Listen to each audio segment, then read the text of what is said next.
In 1907, Britain and France embraced Russia. They used honey, in a triple alliance, Britain, France and Russia. And the honey that they used to trap Russia was that if we win the war that's coming with the Ottoman Empire, you will get Constantinople, which is what Russia wants. But they promised Russia one thing through the front door, and they took it back through the back door, like what they did to the Arabs. These are people with PhDs in deception. If they tell you that the sun is shining, don't believe them. Go outside and look up in the sky, see whether the sun is shining. When the Russian army had fought in the First World War and had suffered the most losses, the brunt of the kill were Russians, and they were now winning the war, and the Ottoman Empire was collapsing, and the Russian army is only an arm's length away from Constantinople. They don't want Russia to get Constantinople. No. So what did they do? Russian Jews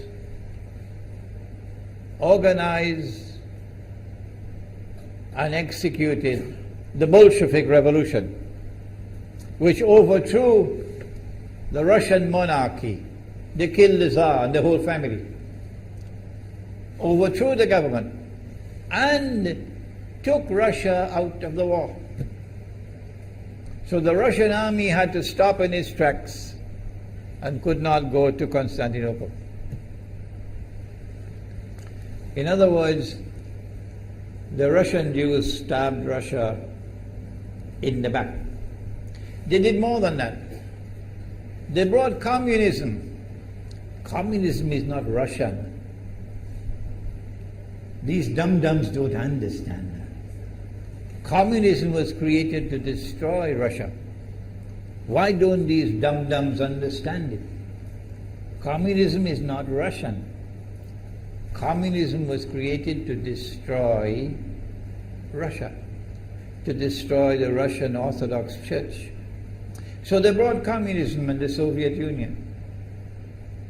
And for the next 60, 70 years, this Zionist-created entity called the Soviet Union waged war on religion, waged war on the Russian Orthodox Church, killed the priests, closed down the monasteries and churches and so on.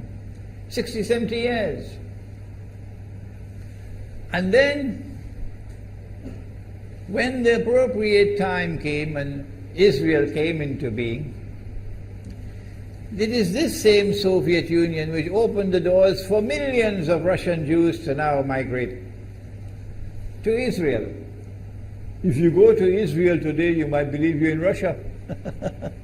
So many people speaking Russian. These are the Russian Jews. And then the Soviet Union, 6 years after Israel came into being, did something strange and mysterious. Crimea is Russian territory. Crimea is a part of Russia.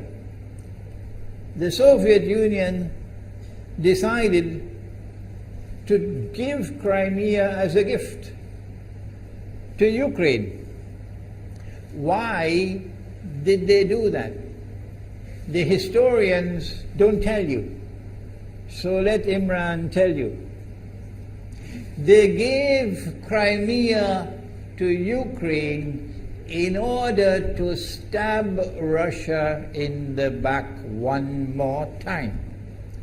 Because if Russia loses Crimea, it will enhance Israel's security.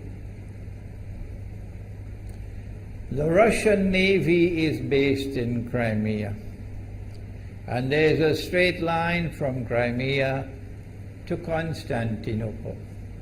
To get out of the Black Sea and to get into the Mediterranean Sea, you got to pass through the Bosphorus. And the city of Constantinople is located right there on the Bosphorus. So they gave Crimea as a gift to Ukraine. They never bothered to consult the people of Crimea and get their consent. No. They never bothered to seek the permission of the Russian people. No. But Washington doesn't want to hear that. The foolish man who now sits in the White House of the United States, the foolish man who would like to pretend that he's a man of wisdom, he doesn't want to hear. But what are the rights of the Russian people? Were they not violated? Do they not have the right to correct Iran and recover the territory which was unjustly taken away from them on Israel's behalf? Obama doesn't want to hear that. It's inconvenient for them. But in this masjid, we will expose whether it's convenient to you or not. They did more than that. Not only did they give Crimea to Ukraine, but earlier on they gave eastern Ukraine. Eastern, part of the now eastern Ukraine was Russian. It was Russian. And the Soviet Union gave it as a gift to Ukraine. Why is it being given to Ukraine?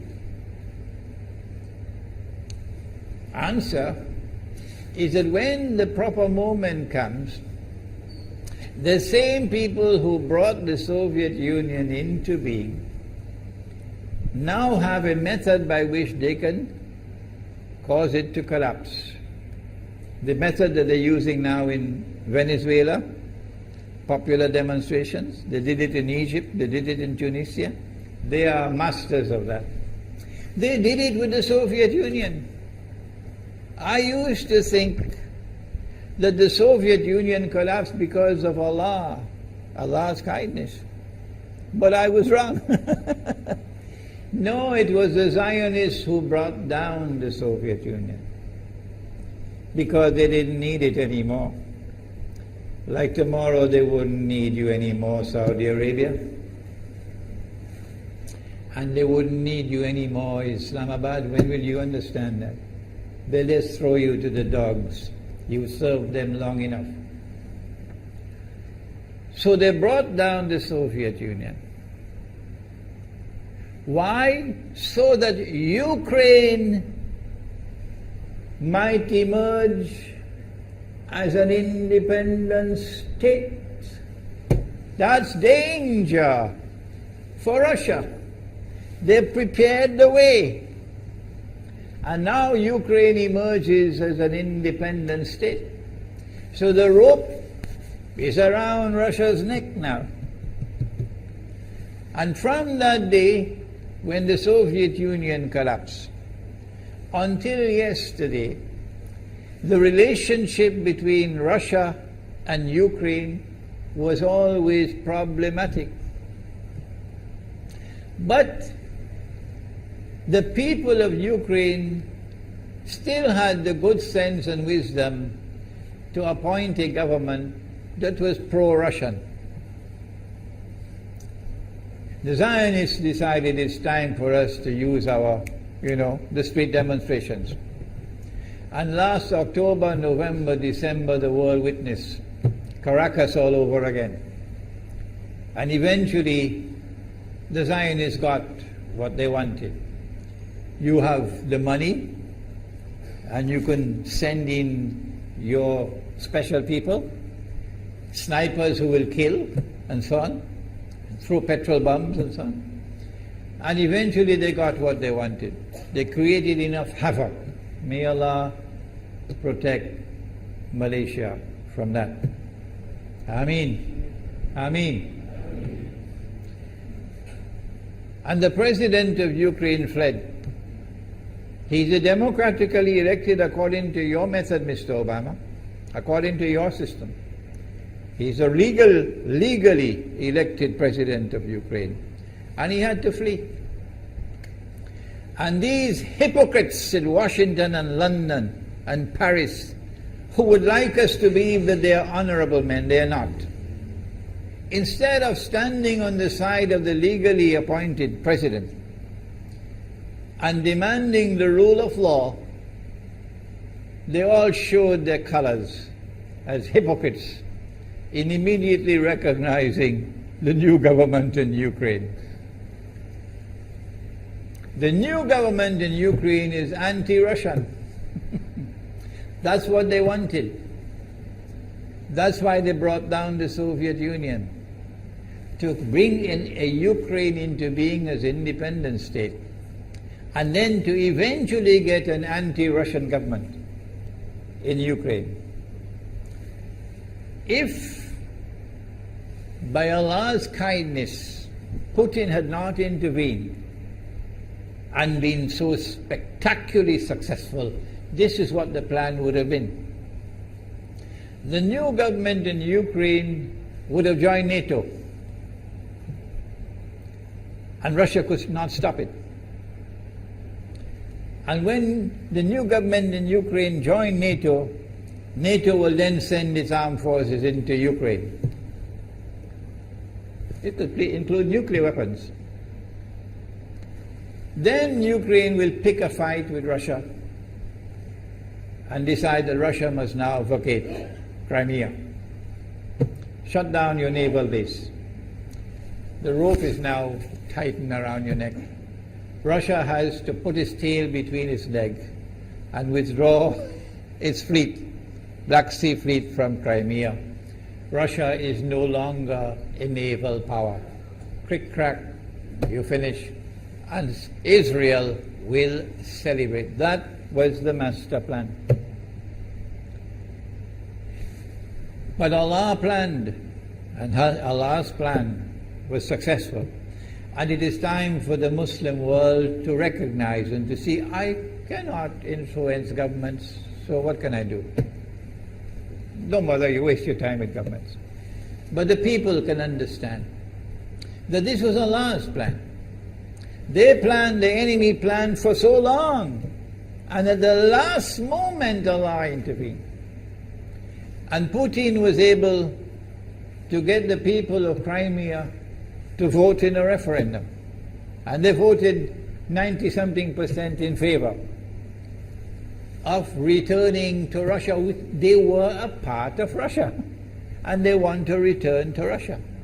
So Putin was successful in delivering to the Zionist movement the first defeat it has ever suffered, significant defeat, in the more than 100 years since the Zionist movement was established. If that is not a sign from Allah, it's time for you to wake up.